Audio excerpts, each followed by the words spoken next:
Assalamu alaikum wa rahmatullahi wa barakatuh. This Madrassa class will be focusing on the perfection of Salah. We have covered the Tahara, which is cleanliness, and it will be presented by Muhammad Karan. You're going to depth of the book of Salah, and we will put the notes on our website, and it will be in the description below. So for those who watch the video, you can follow these notes as we go along. And you're all welcome to come join us for our Madrassa classes. Muhammad has told me that the classes will be over multiple sessions, because the content is too much to cover in today's session. So you're welcome to come. We have it on a Saturday. Before the word, we confirm the time via Facebook and email. It's probably going to be from between 12 and 1. 12 and 1 p.m. Yes. So without any further ado, I'll hand over to Muhammad. Bismillah ar-Rahman ar-Rahim. Today we'll start with the book of Salah. So we look at the Fiqh of Salah, so the shurut, the sunnahs, the fard, and so forth. Okay, so without any further ado, start. Okay, so Salah became fard the night of Mi'raj. In the same year, the beloved uncle of Nabi Sallallahu Alaihi Wasallam, Abu Talib, and his beloved wife and our mother Khadija radiallahu anha passed away. This year was known as the year of grief. Nabi Sallallahu Alaihi Wasallam was 51 years old. Okay, so first we look at those on whom Salah is compulsory, wajib. Okay, so Salah is a compulsory duty upon every sane Muslim above the age of puberty, free from hayd and nifas. Okay, so we've covered before the Tahara and hayd and nifas, and you aren't allowed or you aren't obligated to perform Salah if you're in a state of hayd or nifas. Okay, so under no circumstances is anyone exempted from Salah except the mentally deranged, unconscious, those under the age of puberty, and those in a state of hayd or nifas. Thus, those who suffer from any of the above ailments are not required to perform all of the Salah they missed, meaning to perform qada Salah during this period. Should anyone become unconscious or fall into a coma, all Salah that passes while he or she is in that state are not compulsory on him and need not be repeated as qada afterwards, so you don't have to pay it back in. Okay. However, should a person become conscious or mukallaf, meaning when you reach puberty, or in the case of a female, should a period of hayd or nifas end with enough time of that particular salah available in which one could say Allahu Akbar, meaning when you pick up your salli. Okay? So if you come out of hayd, out of nifas 1 minute before the waqt of Maghrib ends, and in that 1 minute you can make, okay, maybe not 1 minute, let's make 5 minutes, you can make wudu, or, okay, no, for hayd and nifas you need to make ghusl, okay, so not 5 minutes either, quite a bit of time, let's say 30 minutes, and then you should still, you are then obligated to still make that salah if you have enough time, okay.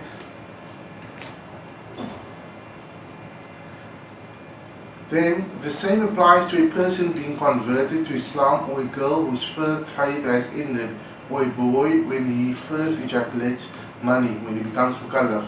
Okay. On the other hand, if a person loses consciousness, sorry, I think you've got a question. Yes. I just wanted to ask if you, for example, make ghusl, and it's maybe like 7 o'clock, 8 o'clock in the morning, right? Yes. And Fajr is already done. Yeah. Do you still make that Fajr, or?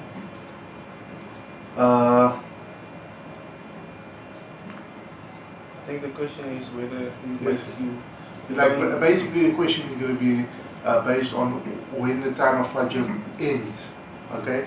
But when you are mukallaf, even if you perhaps overslept and stuff, you still have to make it, okay? So if me as a person, if I overslept for Fajr, I wake up at 1 o'clock in the afternoon, I'm still obligated to make Fajr.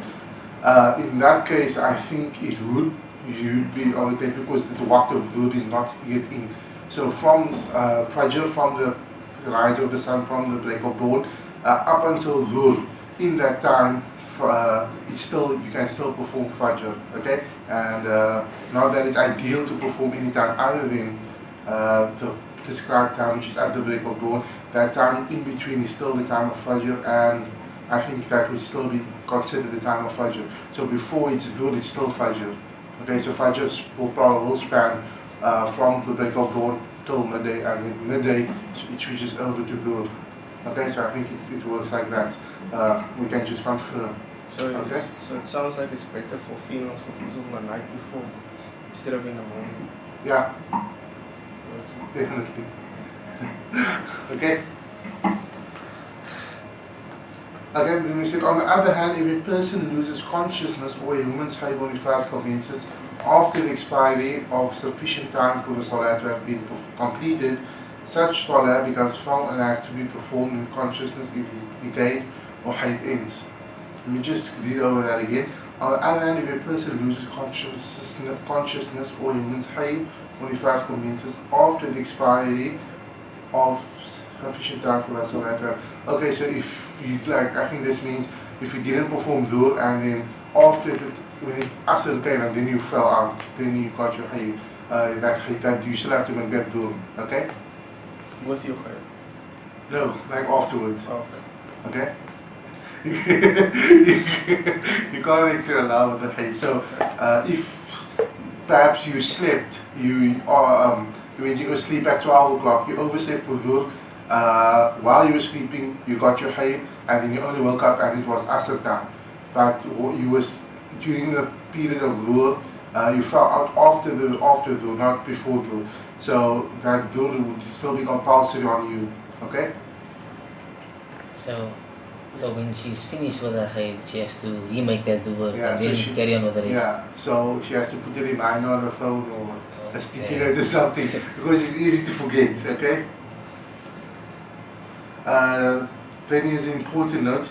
When inner Salah is due but not yet performed and one wishes to lie down or sleep a while and he or she is certain to awaken in time to carry out this duty, it will be makruh for him or her to sleep or lie down. Okay? However, if he or she is not at all certain as to whether he or she will wake up in time, it is haram. Okay, so basically this means extend is not advised to delay Salah because sleep is a very dangerous thing. Like if okay now power nap 5 minutes to wake up hour later. Okay, so basically if it's time for Dhuhr or like I said it's 12 o'clock and you said okay wait I'm just gonna go take a nap before Dhuhr. And you, even though you are certain you are going to wake up for Dhuhr, okay, 12 o'clock, maybe let's say 12:30, make it a bit shorter. And even though you are certain you are going to wake up for Dhuhr, it would still be considered makruh, which is disliked, because there is still that chance that you are going to miss it. Even though you are certain, there is still that probability that you might miss it, you might oversleep. So in that case, it would be considered makruh. And if you're not at all certain you are going to wake up, then it becomes haram. Okay, that's just the emphasis that is put on Salah, how diligent we should be, how punctual we should be regarding it. Planning on Okay. the day around it. Yeah, you basically plan your day around it. Is that another question? So since you become Mukallaf, Yes. so it's obligated to perform Salah like till obviously Till you die. till you die obviously. Yes. But say you missed some and you haven't made that ones up. And you forgot about it. I think the best thing there would be to make tawbah. Yeah, Allah is all forgiving. Okay, so we as humans, we're not perfect. We don't have perfect minds. Maybe some of us too photographic and stuff. But like I don't know you when I became Mukallaf. Let's say how old am I now? Okay, let's say like 10 years. Let's say for instance 10 years ago. I won't remember if I missed a Salah. I was ignorant then, so now I don't know how many Salahs I missed. I don't know which Salah I missed. So I don't know if I missed Dhuhr, but now I want to say, okay, I want to make up, but I'm not sure if it's Dhuhr or Asr. Now I just want to make 5, just 5 rakats, you know. So we don't know how many, which, or when, basically. So even though you perhaps think, okay, no, I know I was ignorant, I wasn't as practicing of a Muslim as I am now, then it would be just better to just make, the safest would be just to make tawbah. And if you feel, I think if you feel like you want to go the extra mile, then just make like a random 4s and 3s and, you know, 2s here and there. Okay, okay, that's just my opinion, but I think the best thing there would be to make tawbah. Allah is all forgiving, and inshallah Allah will forgive us. So then on the day of judgment, we don't have to go perform those salahs on the hot rock. Okay, I think you've all heard that story. Like the salahs which you have missed on earth while you were mukallaf, those you'd have to go remake. If you don't go to Jannah, of course. So if you go the other way, if you don't go right, you go left, you go to Jannah. The salahs which you have missed, those you're gonna have to perform on like a very hot rock. Okay, so that's just like stay away from missing any salahs. We've got another question. My question is it a sunnah to make your salah twice? For example, in the Jamaat Khana I make on my own, and then I just finish and I don't have to be anywhere afterwards. And my friend comes in and he also wants to make. If I make with him, will I get double reward?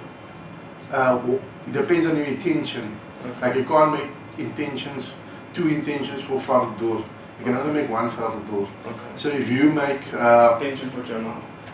yeah, or if you make intention for Sunnahs, Okay. Nafil Salah, and he joins you or you join him, but his intention is for Fard, you'll get your reward for Sunnah, but you won't get the reward for Fard. Because we know Fard, there's more reward for Fard than there is for Sunnah. Okay, so you won't get the reward for Dhuhr if you made Dhuhr already. You will, inshallah, you've already got that reward. Okay. Because what I'm hinting at is for those people who maybe didn't make when they were mukallaf, they could use that as a reason to make Dhuhr twice. Understand, to make up for 1960 something. Yes. Yeah. Maybe. Yes, I think you could do that if you feel. If you feel so, like, I think the intention just would be, I make this for, if I have perhaps missed any Dhuhr in my life so far, I'll make this for, I'm just sucking out of my thumb here, this is my opinion. You can just confirm this with someone more learned, but you could just make intention, keep it in your heart that I'm making this Dhuhr for any Dhuhr that I have missed before, and then I think you can even just combine that salah with Salatul Tawbah, and then it's like the two together, so better. But yeah, that's just an opinion we can confirm with someone more than afterwards. We've got another question. I just have a bit of a confusion about the spot where they say when any salah is due but not performed. Yes. The term due, right? So do they mean that the waqt is in already? Yes. The Yes. waqt is in already, but you didn't perform it yet, and you want to go take a nap, or do they mean that the waqt isn't in yet? It's still coming. It's still coming, but you want to take a nap until that time. That's a bit confusing. Yeah, and I see where you're coming from. Yeah, it could mean either or. It could mean that, or I think we'll just have to confirm if it is, meaning if the waqt is already in, so like for Dhuhr, let's say 12:45, or if it's before. So then we'll just have to confirm. I'm pretty sure it's like, I think it's before, so like just before the waqt comes in. So like just before 12:45, I think Dhuhr comes in about 12:45. Just before that, so 12:40, or you know. So yeah, you can just confirm that. I've got to remember. Okay, can carry on. Okay. Just take down all the things that we need to confirm. Yes. And next lecture we can just clarify, because I don't think that's why we actually didn't do that with the last with the Tahara. We had quite a few questions like, can you perform wudu with ice? Is it tayammum or is it is it wudu? Okay, so like that we have some questions which you haven't answered yet, and we just need someone just to take them down and then we will confirm it. I think we got another question. So now,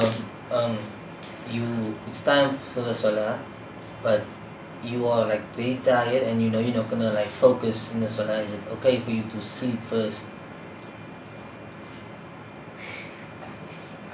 I would say no, because Salah doesn't actually take that much energy, so you're not gonna fall asleep while you're making Salah. I think just Allah knows what's in our hearts, okay? So even though we are tired, if you concentrate the best that you can at that moment with that amount of energy that you have, Allah will know. Allah knows what your intention is. So hopefully you'll get the same reward as if you were focusing more, okay? So circumstances and then amount of effort and stuff, Allah knows all of that, okay? So the best thing, just make your Salah, and then after your Salah, then you can sleep with a peaceful mind. Because now, before you go, without making Salah, you go sleep, that's going to play on your mind. Am I going to wake up for the next one? What time am I going to wake up, for instance? Okay? Okay, so can we carry on to look at the shurut of Salah, meaning the conditions. So that's those things which have to be in place before we can perform Salah. Okay, so the first requirements for Salah to be performed, there are 8, okay? There are 8 requirements in order for Salah to be performed correctly, okay? The first requirement is Islam, okay? With any ibadah, with any good deed, any supplication, any dua, you have to be a Muslim for it to work, okay? And for you to get the benefit thereof, okay? So for Islam, it means a person should be a Muslim. Salah is not obligatory on a born non-Muslim. For this reason, there is no compulsion on a non-Muslim who subsequently embraces Islam to perform qada Salah for the period that he was a non-Muslim.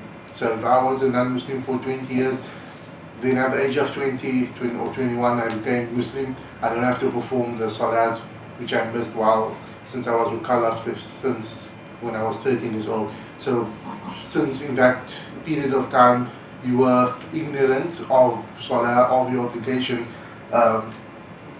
those don't have to be performed again, don't have to be repaid, and you're starting fresh, okay? So basically you're born again.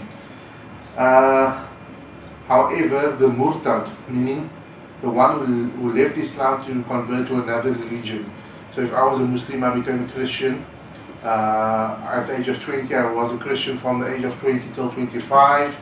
And then 25, I realized, okay, I made a mistake. I need to come back to the right path, come back to Islam. All those salahs which have been missed in that period of time would have to be performed.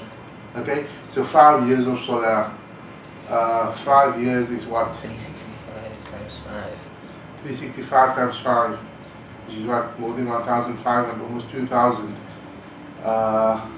Times another 5. 1,880. 1,880, that's days. Times that again by 5, because there's 5 salahs a day. Okay, we've got calculators out.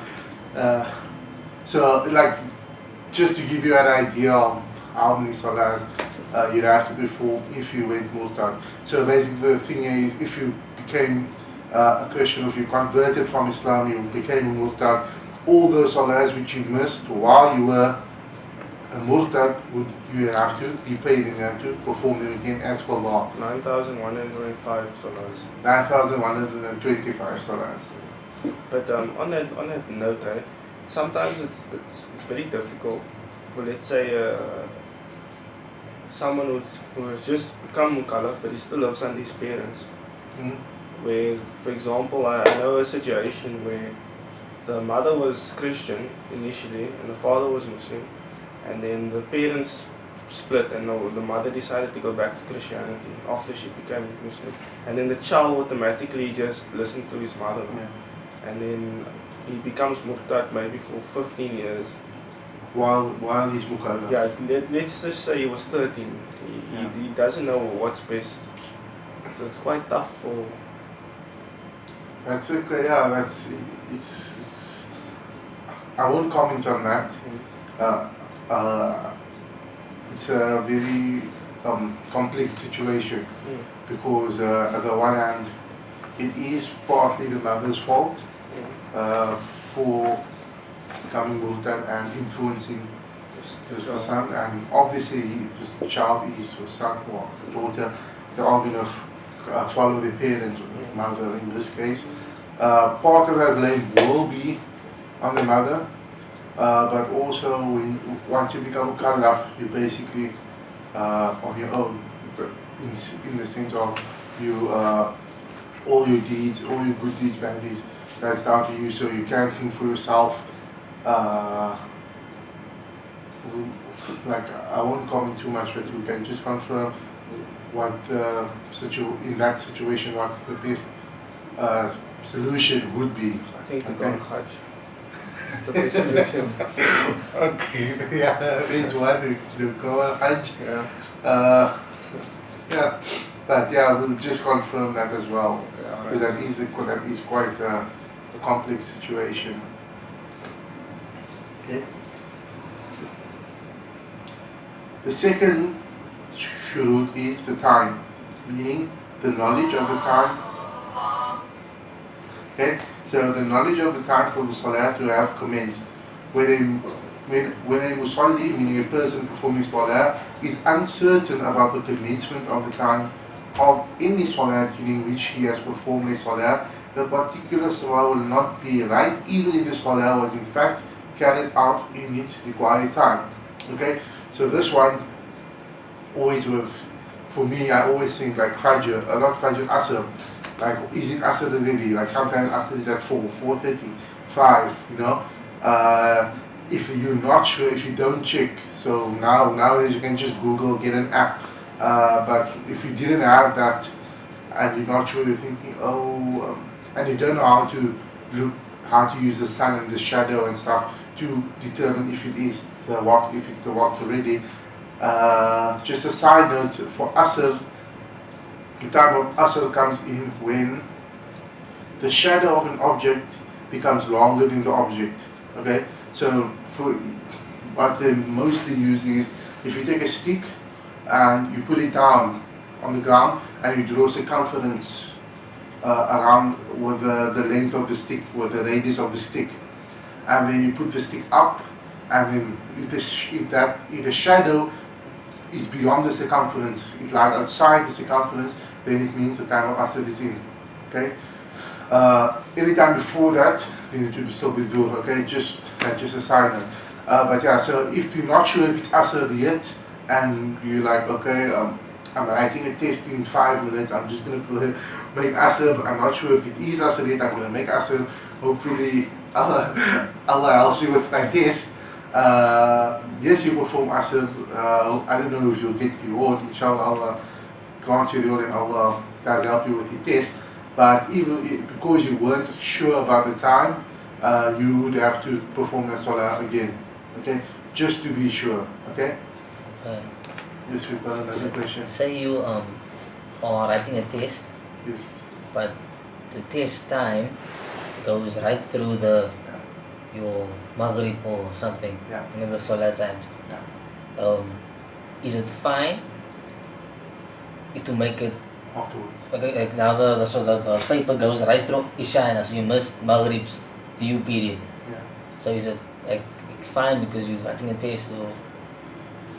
Yes, I'm gonna say yes. Ideally, it would not be. Okay. Ideally, we should inform our lecturers, and the scheduling of tests should be accommodating us as well, our religious obligations as well. But that is in a perfect world, and we don't live in a perfect world, and we live We study at university where we are a minority, and where a lot of the lecturers and staff they don't know about Salah, they don't know the times of Salah, they don't know about the changing of the times of Salah. So it's also quite a complex situation. But in that state where you're writing a test, whereby if you're gonna walk out of the test to go perform Salah, you might fail or you might lose time, valuable time for the test. So in that case, it's kind of a push comes to shove kind of thing. I'd say yes, everyone is gonna finish. They're all gonna finish the test. I think just finish writing the test, and then as soon as you're done with the test, then you go and perform the Salah, and then just follow that up by just making tawbah and Allah. You know the situation that I'm in. You know what's best. You know that I wanted to perform that Salah. You know what's in my heart, and you know my intention, and then inshallah Allah will forgive you for that. But yeah, it's I quite. just want to make a quick note on that for the viewers. Zubair, who gives our Monday Madrassa classes, this is Muhammad, he gives our Saturday classes. What Zubair did, he actually approached his lecturers regarding his test, and they basically allowed him to pray during the test. So the lecturers at Stellenbosch University are very accommodating, but you need to go out and explain to them. Some people are quite shy and don't know how to approach the lecturer. But if you approach them and you tell them that, listen here, this is my prayer time, is it possible for me to get extra time on my test? I'm not sure if he got extra time, but he basically asked, could he pray? And then someone would go with him and he would pray. He would obviously take wudu before he goes into the exam room. And that will also help you with the exam. Would you take wudu? Yes. Okay, I didn't know that. That's a tip. No, I don't know if it does, but it's good. Oh, to I have. think we should do a survey on all the Muslims should take wudu before they write the test, and then not take wudu the next test and then check. Yeah. But just on a point, if you speak to your lecturers, you can make Salah and you can come back to come write your test. You can just make outside, take a Salah note with you, and yes, you should come. Okay. Okay, so we'll move on to the third shurut of Salah. That is tahara of the body from both hadath, meaning the big hadath and the small hadath. The big hadath being when you're in a state of nifas or hayd, or in a state of janaba, and small hadath meaning when you need to perform wudu. Okay, so if your wudu broke, okay, and for the big hadath, like we mentioned before, you'd have to perform ghusl to purify yourself and to attain tahara. Okay, so it should not be necessary to perform ghusl, and one should have wudu. Okay, so like I said, for the small hadath asghar, you would have to perform wudu to attain tahara, and for the big hadath akbar, you'd have to perform ghusl to attain tahara. So if you're in any of the states where you require wudu or you require ghusl, you cannot perform salah. You first need to attain your tahara, which you know we need wudu to perform salah. Okay. To neglectfully leave out salah is a major sin. If anyone did perform qada thereafter, then too the sin of not performing salah is salah on time remains. He will nevertheless be saved from the sin of not performing qada. Okay. So if you just leave out the salah, it's okay. It's dur. It's easy. I can always make dur again, leave it. Okay? So if you neglectfully leave out salah, you just do your own thing. And after that you did perform, the sin of still neglecting it, like if you could make it, like you were in the masjid, the adhan went off, then you decided to sleep somewhere there in the masjid, and while the salah was going, that would be, you get punished for that. There would be repercussions for that. Okay, so if you're neglectful towards your salah, basically putting your salah second to everything that comes, anything else that comes. So if you need to go to the shop, no, I'll go to the shop first, and then after the shop your mom says, just go take this to your ummah, like that. Any neglectfulness towards your salah there would be repercussions for that basically. Okay? And then they say there is no excuse for not performing Salah. The only two cases in which one is saved from the responsibility of and the sin of not performing Salah on time is when you oversleep. Okay? That is when one slept before the time of Salah is entered and nobody woke him up for Salah, or he was unable to awaken and the time of Salah is passed. Okay? So this one especially goes out to Fajr. Like a mommy will tell you, like, I woke you up for Salah, you didn't wake up. No, mommy, you didn't wake up. They said, no, you told me to go away. Okay? So, if specifically they mention if you oversleep and nobody woke you up. But if someone woke you up and you still decided to sleep further and you missed Salah, then there would be, you'd have a sin for missing on Salah. Okay? And the second case is when you forget. This means when you intentionally forget. Okay?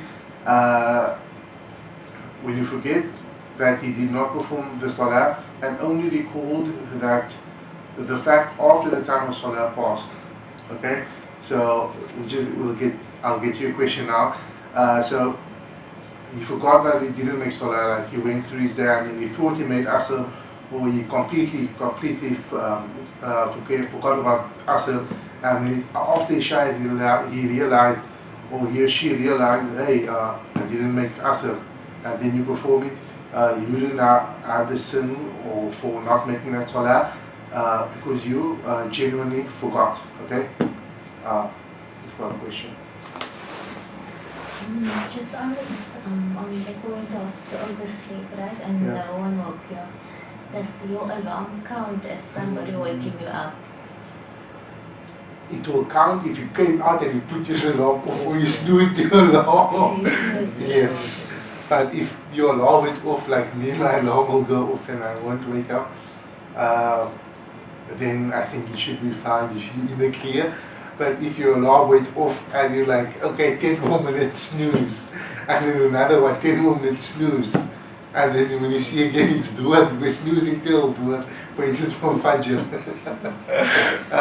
then it would count as being woken up because you actually came out of your rest, out of sleep, and you had the energy to snooze. So. And in the case where you don't have any memory of snoozing it, but somehow it got snoozed, does that also count?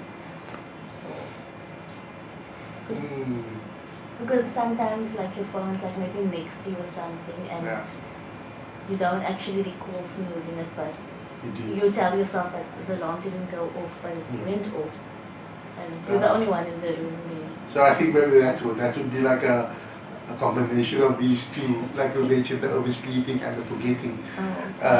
It might be a combination of the two because like you did technically you did wake up and you did snooze, but you have no recollection of that. So maybe that having no recollection would fall under the category of forgetfulness, and then it would be fine. That is just my opinion. We can confirm that. See, technology brings a lot of perks, but also a lot of makes stuff a lot more complex. I think I have another question. I was going to say you unconsciously switch your alarm off. Yeah. Like you just switch it off unconsciously. If you remember that, then obviously. Yeah. But I think I've seen a study, if you keep your sleeping habit for 2 weeks in a row, then it becomes natural. Including weekends, you must still sleep at a certain time, wake up at a certain time, and it will become natural for you after. But we also live in an ideal world. Okay. That's theoretically. Yeah. Okay, so the fourth shurut of Salah is tahara of the body from all najasa. Okay, so the third one was tahara of the body from all hadath. Now we're looking at najasa, meaning the body should be free from ritual impurities, which we mentioned before as well. So that would be urine or blood or anything like that. Okay. The fifth one is tahara of the clothes from najasa. So the clothes in which one perform salah should be free from all ritual impurities again, such as blood, urine, excrete, anything like that, your clothes should be clean. Then, tahara and cleanliness of the place on which salah is going to be performed. Okay, so when you perform salah, it has to be clean as well. Note that the minimum here is where you place your head down on the floor, that should be clean. Okay, so ideally we'd like in our JK, in our mosque, we have carpets which are clean. Where at home we might have salah mats which are clean, but sometimes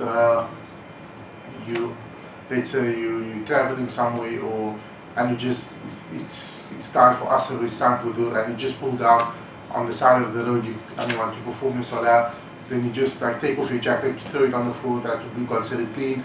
And when you don't have a jacket and you only have a shirt on, by taking off your shirt, you'd have exposed your aura and you wouldn't be able to perform salah. Let's say you have some newspaper in the car, or a piece of A4 page like this, and then you can, where you place your head down, that should be clean, so you put that piece of paper where you're going to place your head down, and then that would suffice as being clean. Okay. The seventh shurut would be facing the Qibla, so facing towards the Kaaba and Makkah. Okay, you can't perform salah facing any other direction other than the Qibla, other than the Kaaba. And then, we know that the world is kind of round, so you'd think, okay, technically, if I perform salah in this direction, say this is Qibla, backwards towards me, would that also be Qibla, because the world is round, so you'd get to the same place. Okay, but the Qibla would then be the shortest distance. So if forward was the shortest, that would be Qibla. If backwards was the shortest, that would be Qibla. Okay, so that's just a side note. Say you driving on the road, Yes. and you don't know where the Qibla is. You don't know how to look at the sun and all that stuff, and you still make your intention to make it towards the Qibla, but you don't know if you're performing it. Yeah. You don't know where it is. Okay, so in that case, that's actually quite a common case. For instance, when you're flying in an aeroplane, you don't know where you know where you're flying to, but you don't know how you're flying. You're like, which direction, what is Qibla. Luckily, I think on Saudi Arabia Airlines, they've actually got like a Jamaat Khan at the back, with a TV screen showing you actually this is Makkah. So perform as you're flying, like the Qibla might change. So sometimes you'll be performing straight to the front of the plane. Sometimes when you say you're flying back to South Africa from Saudi Arabia, now you're performing to the back of the plane, for instance. So I think they are the only ones that I know of that do have that. But normally when you're driving in a bus or in a car and you want to perform your salah, then you can just perform it without the Qibla. So as you're sitting in the bus, as you're sitting in the plane, you just perform. But then afterwards you have to repeat the salah. So then, just to avoid that sin of neglecting your salah. Okay? And then also with the traveling, you can shorten, you can bring him together and stuff like that. Okay? Very relating to the car now, or the bus. When a bus is obviously public transport or long distance travel, you can't really tell the bus driver to stop. Yes. But for a car, if it's like your own car, is it recommended to rather stop on the side of the road where it's safer than to pray in your car? Yeah, when you're driving, Yeah. you won't be able to you need to focus on the road, because you're going to be putting other people in danger besides yourself as well. Okay, so then of course pull over. But if you're on the driver, you're perhaps a passenger, and you're on your way somewhere and you need to be there soon, and you just have to, or you forgot to perform salah before you left, and now you're on your way there, and you know when you get there, the waqt is going to be out, so then you just perform it while you're sitting in the car, no matter what the direction is.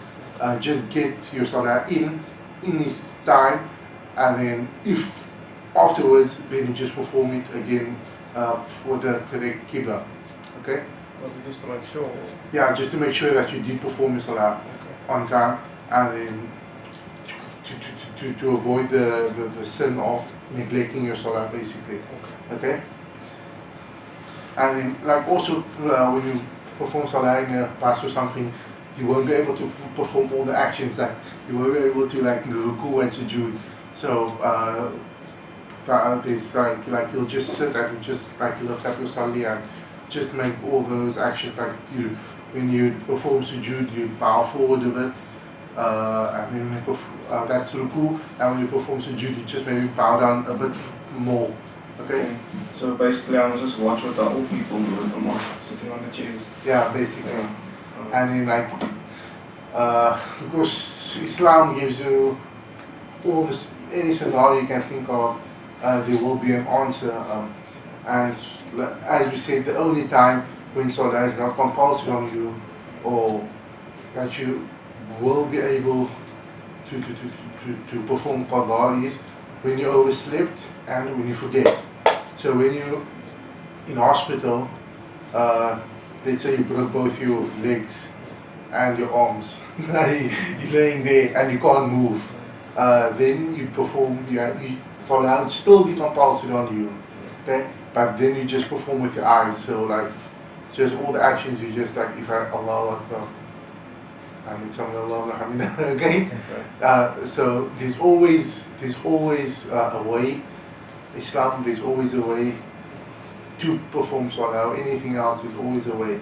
Okay? And then the 8th and last shurut of salah is to cover your awrah. So, okay, to cover your body, that needs to be covered, the minimum that needs to be covered. Okay?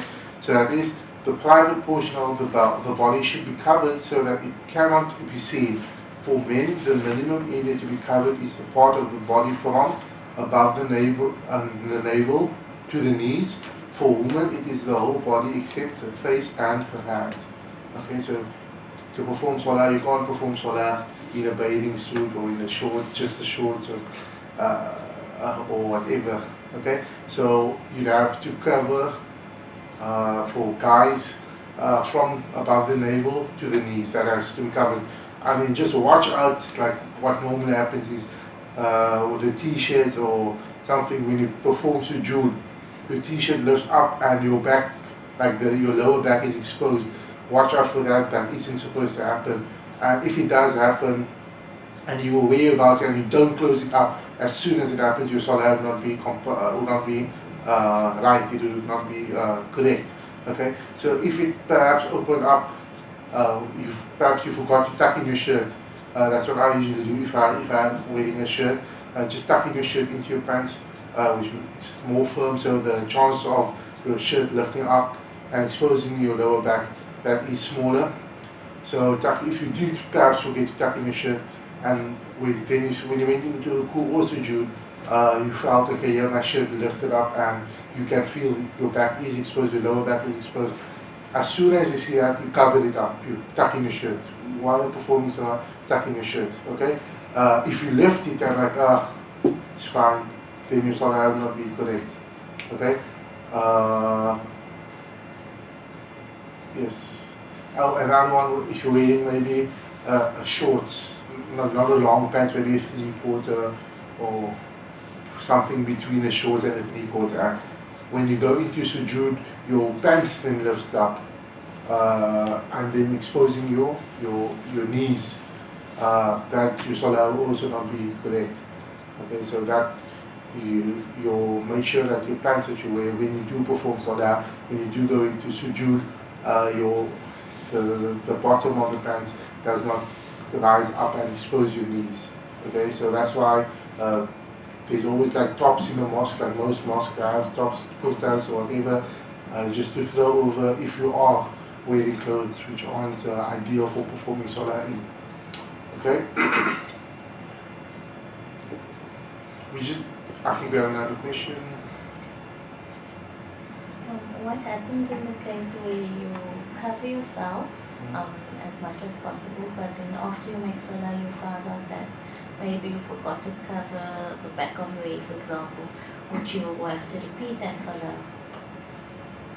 That's for a girl now. Yeah. Only if you've discovered after the Salah is. I would say yes. For example, my sister sometimes when she makes Salah, she doesn't know that it's open, only after I tell her. Yeah. So I would say they don't know about it. They, yeah. She's over here. okay, let's just read further.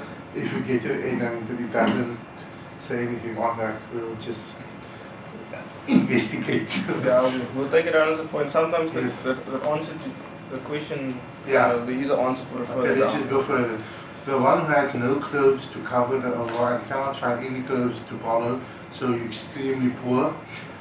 So whether they be of the type which are haram for men to wear, or clothing with such najasa which cannot be cleansed in any way, or one cannot find a leaf, skin, or slash skin, etc., with which to cover the overall, then you should perform the salah naked on its proper time.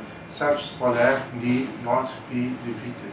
Okay, so if you are so poor and circumstances are so severe where you don't have any clothes, you know no one which you can ask for clothes to cover yourself, and the only clothes that you have is like a very short shirt and a very short pants, and you can't find like an animal skin or a big leaf or something to cover yourself up with, then salah is still compulsory on you. You perform the salah and you don't have to repeat that salah.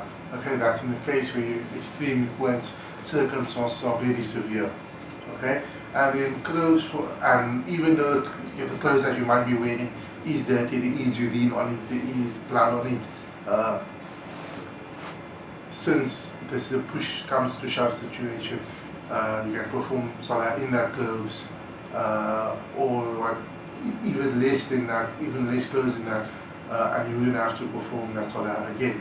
Okay, and then clothes for salah should not be transparent, such as some of the modern synthetic materials like nylon or pantyhose. Okay, so for especially scarves, like transparent scarves, those don't satisfy the covering of the overall. They don't satisfy the criteria for covering the overall, because you can clearly see, or not clearly, but you can still see what's underneath. Okay, and then the final note, the covering of the overall is an important and necessary requirement. This dress of a Muslim is not tied to salah only, and it is a compulsory requirement for a Muslim, a Muslimah, or a Muslim all times and places. However, one may, however, of necessity open a particular part of the overall whilst being alone in privacy. Okay, so for instance, for the girl, if she's going to go perform a wudu, for instance, she'll have to take off like maybe a scarf or like just expose her hair to perform wudu. Basically that's what that means. The question wasn't answered yet. I think we'll stop here for today. We'll carry on like next week with the times of the salah, like I mentioned, how you check what's the time. If you don't have a watch, if you don't know what like with the calendars and stuff, how to check the time. Okay, so the question was, if, for instance, if your owner was exposed and you did not know, I don't have an answer for that. I think we'll take that down as another point, as a question for next week, and just clarify on that next week, inshallah. Okay, we'll stop there for today. Alright, shukran Muhammad for joining this Madrassa class. Subscribe to us on YouTube, please. Like us on Facebook, we have a Madrassa channel. And follow us on Twitter, and you can visit our website, www.isus.co.za. We have changed our name from ISIS to MSA Stellenbosch. Shukran, I hope you enjoyed the lecture. Now. Yo, Muslim. Water.